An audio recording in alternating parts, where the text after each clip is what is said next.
इधर देश में ताज होटल की सेवाएं ले चुके करीब 15 लाख ग्राहकों का डेटा चोरी हो गया। जो डेटा चोरी हुआ है उसमें ग्राहकों का पता, मेंबरशिप नंबर, मोबाइल नंबर और दूसरी व्यक्तिगत जानकारी भी शामिल है। ये डेटा डार्क वेब पर करीब $5,000 में बेचा जा रहा है।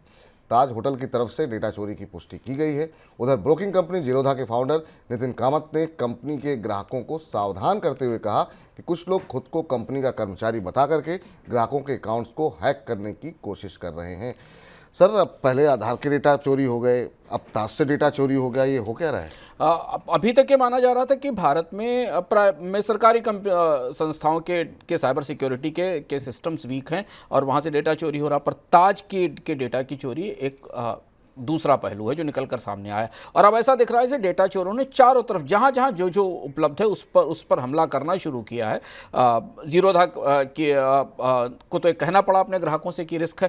ताज का डेटा चोरी होने का मतलब है कि ताज में जो 15 लाख लोगों का डेटा करीब चोरी हुआ है, ये सब हाई नेटवर्थ इंडिविजुअल्स हैं। ताज में रुकने वाले लोग, उनके बारे में जानकारी, ये सारी सूचनाएं कीमती और महत्वपूर्ण हैं और चूंकि उनके फ़ोन नंबर्स और बाकी डेटा है तो उससे आप बाकी उनकी जानकारी और सूचनाएं भी एक्सेस कर सकते हैं।